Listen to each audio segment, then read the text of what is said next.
I want to talk about disability insurance that comes from the employment relationship. Uh, it is regrettably complicated, and it's important to know what your rights are, particularly when you have a medical problem. So let's just go over introductory stuff and understand the basic terms. So there's two types of disability insurance, short-term and long-term.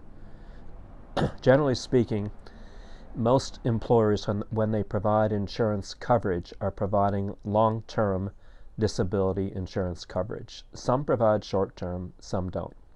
None of this is mandatory, by the way. It's all part of the employment relationship.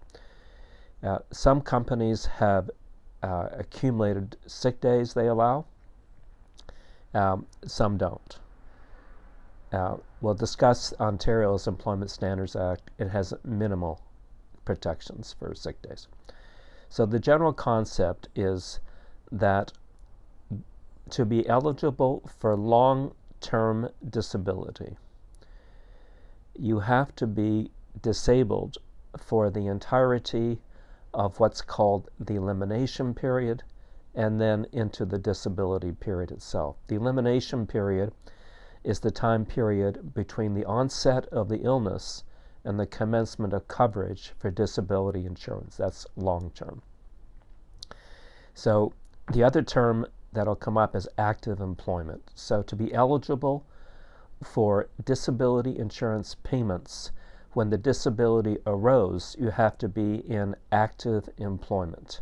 The theory of that is that if you're away from work and you're skiing in the Alps or taking a scuba diving course in the Caribbean, the nature of the risk has changed.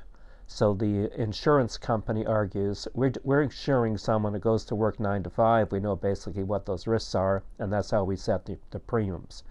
So the steps to qualify for disability insurance coverage are, number one, active employment.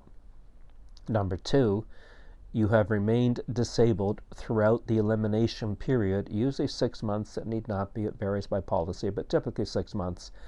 And then you remain disabled throughout the long-term disability period, which usually goes until age 65.